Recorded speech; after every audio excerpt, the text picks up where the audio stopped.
Good afternoon, students. Today we are here with another topic of political science, class 12th, chapter number 3rd, politics of plan development यानी नियोजित विकास की राजनीति। Chapter का नाम फिर से रिपीट कर रही हूँ, नियोजित विकास की राजनीति। लेक्चर नंबर 5 है सेम चैप्टर का। स्टूडेंट्स 3 चैलेंजेस पढ़ रहे हैं। Third challenge means third chapter.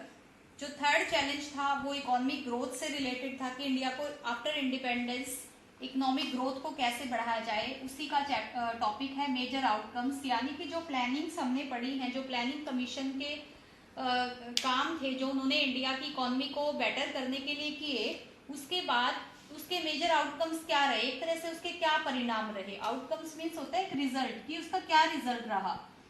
देखिए हम दोनों एस्पेक्ट पढ़ेंगे, पॉजिटिव एस्पेक्ट भी देखेंगे, नेगेटिव एस्पेक्ट भी देखेंगे।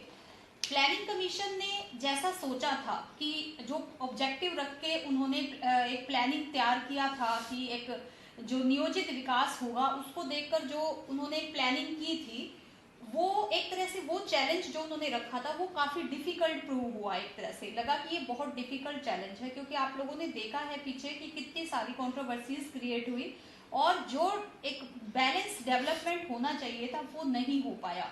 जो गरीबी थी वो इतनी लेवल पे रिड्यूस नहीं हो पाई जितनी की सोची गई थी। तो ये एक तरह से आउटकम रहा उसका कि जैसा एक बैलेंस डेवलपमेंट देश का सोचा था वो अचीव नहीं कर पाए शायद, जो कि कर सकते थे।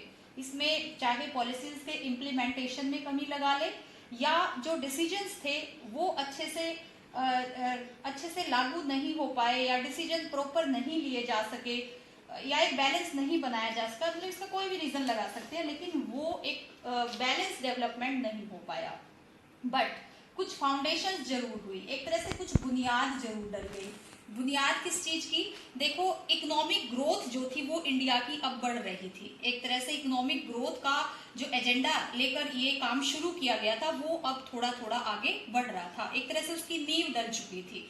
उसके बाद हमारे देश में बहुत कुछ मेगा प्रोजेक्ट्स थे, बहुत बड़े बड़े प्रोजेक्ट्स थे जो कि अब रनिंग में थे। जैसे भाखड़ा नांगल डैम मैं आपको बता चुकी, हीराकुंड डैम, क्योंकि ये इलेक्ट्रिसिटी प्रोवाइड हो रही थी देश में। इससे क्या हो रहा था, जो इंफ्रास्ट्रक्चर वर्क है वो काफी हो रहा था, इंडस्ट्री उससे चल रही थी।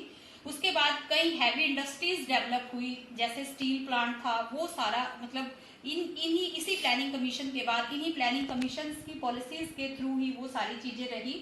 इंफ्रास्ट्रक्चर यूनिट्स यानी जो इंफ्रास्ट्रक्चर में भी काफी विकास हुआ। एक तरह से जो उद्योग थे, ट्रांसपोर्ट से रिलेटेड जो उद्योग थे, कम्युनिकेशन था, उनमें काफी मतलब डेवलपमेंट हुआ। ऐसा नहीं हुआ कि हम उसको नेग्लेक्ट कर सकते हैं, कहीं ना कहीं इंप्रूवमेंट था, लेकिन इंप्रूवमेंट बेटर हो सकता था, हम ये कह सकते हैं।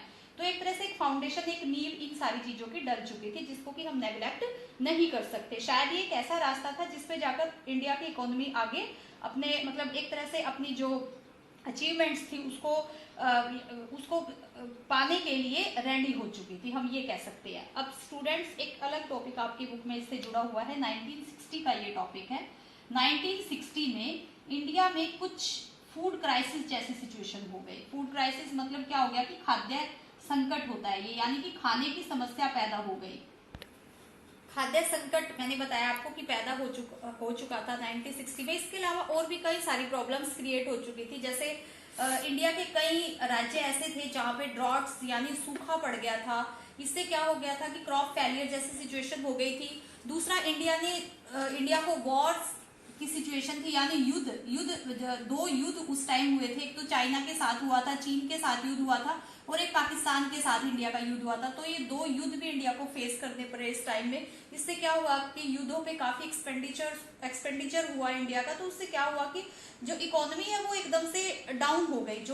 अभी तक जो एक इकोनॉमी रास्ता अपना एक तरह से रास्ता पकड़ा था, जिससे या कहे कि अपनी रफ्तार बनाई थी, वो रफ्तार अब बिल्कुल ही ठहर चुकी थी। दूसरा, पॉपुलेशन ग्रोथ भी इंडिया में हो रही थी। एक फेमाइन जैसी यानी एक अकाल जैसी सिचुएशन जो है इंडिया में क्रिएट हो गई थी। इसमें सबसे ज्यादा इफेक्ट जो स्टेट हुआ था वो तो बिहार हुआ था।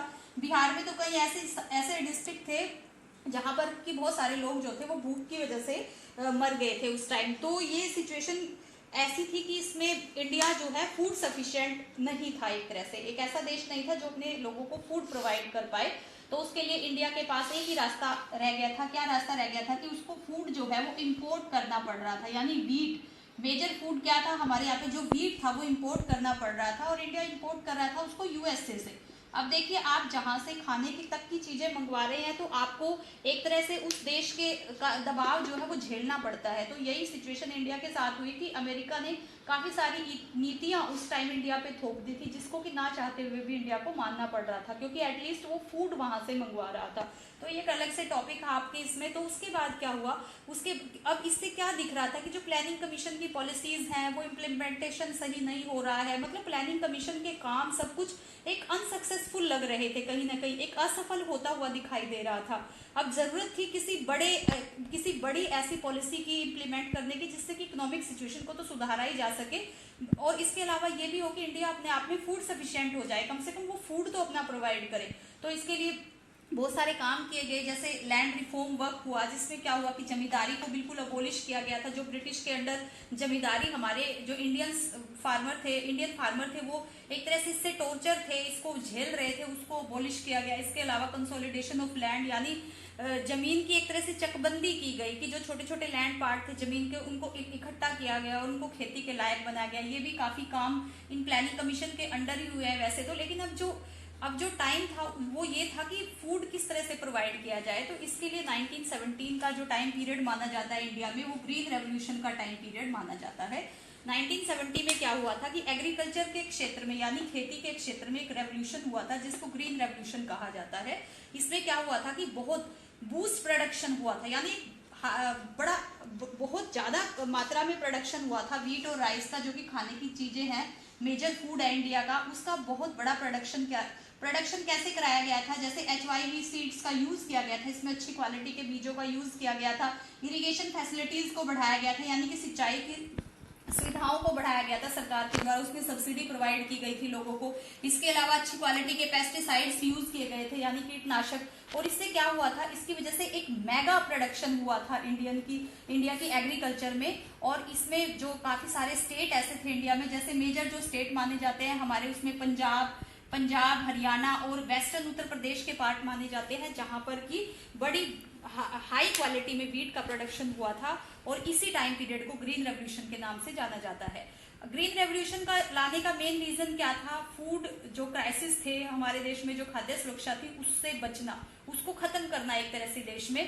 तो इससे क्या हुआ था, इसके काफी सारे अचीवमेंट्स हैं, जैसे कि बूस्ट प्रोडक्शन हुआ गेहूं में, राइस में, और इंडिया जो है सेल्फ सफिशिएंट हो गया। इंडिया की GDP ग्रोथ काफी अच्छी हो गई थी उस टाइम, काफी अच्छा एक तरह से इकोनॉमिक ग्रोथ काफी बड़ी थी, क्योंकि आपका जब प्रोडक्शन अच्छा होता है देश में तो उससे पर कैपिटा इनकम हर चीज पे काफी अच्छा असर पड़ता है। तो इंडिया जो है सेल्फ सफिशिएंट हो गया था, अब उसको डिपेंड नहीं होना पड़ रहा था कि वो गेहूं जैसी चीज के लिए भी अब वो यूएसए पे डिपेंड था। अब देखिए, लेकिन इसके साथ ग्रीन रेवोल्यूशन के कुछ डिमेरिट्स भी फेस करने पड़े हैं, ऐसा नहीं है इंडिया में। एक तो इससे था कि ये पोलराइजेशन की सिचुएशन क्रिएट हो गई ग्रीन रेवोल्यूशन से। क्या हुआ कि जो ग्रीन रेवोल्यूशन का जो इफेक्ट था, यानी ग्रीन रेवोल्यूशन का जो इम्पैक्ट ज्यादा पड़ा वो सिर्फ नॉर्थ इंडिया के कुछ स्टेट्स पे रहा, बाकी के स्टेट इससे एक तरह से नेग्लेक्ट रहे। इसका रीजन अब पॉलिसी का इम्प्लीमेंटेशन लगा लो या कुछ भी लगा लो, लेकिन वो मतलब एक ऑल अराउंड डेवलपमेंट नहीं हुआ एग्रीकल्चर के फील्ड में। अब इससे क्या हुआ, एक गैप आ गया, जो अमीर किसान थे, गरीब किसान थे, उनके बीच में एक गैप आ गया।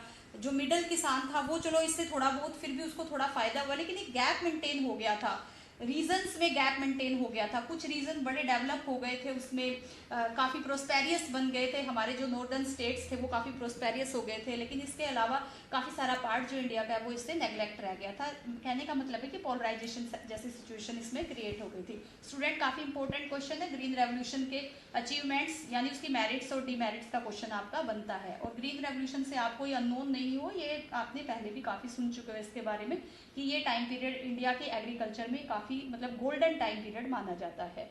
उसके बाद इसी से जुड़ा हुआ एक और छोटा सा टॉपिक है आपका व्हाइट रेवोल्यूशन का, यानी अब जैसे दूध के इसके एग्रीकल्चर के फील्ड में रेवोल्यूशन हुआ, इसी तरह से मिल्क के क्षेत्र में भी एक रेवोल्यूशन हुआ है, एक क्रांति हुई है, जिसके फाउंडर माने जाते हैं वर्गी कुरियन। जो वर्गी कुरियन थे वो गुजरात से बिलोंग करते थे, और जो अमूल कंपनी है उसके फाउंडर माने जाते हैं ये। इन्होंने गुजरात में बहुत बड़ा काम किया था इसको, कि जो दूध के क्षेत्र में मतलब एक रेवोल्यूशन ये लेके आए थे। इससे क्या हुआ था कि जो डेयरी डेयरी फार्मिंग का जो एक वर्क होता है उसको इन्होंने काफ़ी ऑपरेट किया था, बहुत सारे लोग इससे जुड़ गए थे गुजरात में, और धीरे धीरे ये एक ऑपरेशन था, एक तरह से ये ऑपरेशन पूरे इंडिया में फैल गया था।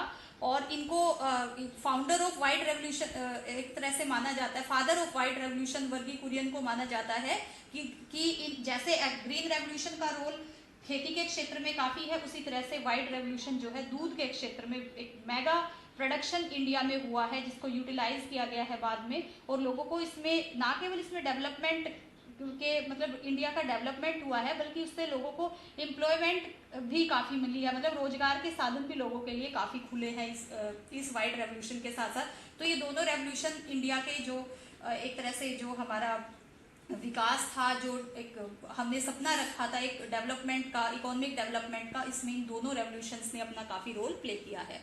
तो स्टूडेंट्स, ये छोटा सा और इजी सा ही टॉपिक था आपका। अब आपका जो लास्ट टॉपिक एक रह गया है हमारा, इसमें एक तो हमने केरला का डिसेंट्रलाइजेशन मेथड पढ़ना, इकोनॉमी में डिसेंट्रलाइजेशन का कुछ छोटा सा टॉपिक है आपका, और एक बस इसका कंक्लूजन चैप्टर का, और इसके साथ साथ उसी नेक्स्ट लास्ट लेक्चर में आपको इसकी असाइनमेंट दे दूंगी। जो पूरा चैप्टर है आपका, जितनी भी बनती है, कुछ मैं दे चुकी हूँ पहले, तो आप इस वीडियो को देखना, इसके टॉपिक को समझने की कोशिश करना, और ये सारे जो टॉपिक मैंने आपको कराए हैं आपने अपनी बुक में, जो आपकी बुक में, इनको डीपली रीड करना है, क्योंकि मैंने मेन पॉइंट्स इसमें से पिकअप किए हैं बुक में से, और आई होप आपको पॉइंट्स जो है वो क्लियर हुए होंगे। असाइनमेंट के लिए नेक्स्ट वीडियो देखिए, जो मैं बहुत ही जल्दी मतलब कल तक ही अपलोड कर दूंगी वो वीडियो भी, ताकि आप असाइनमेंट जो है वो साथ के साथ राइट करें। Thank you so much.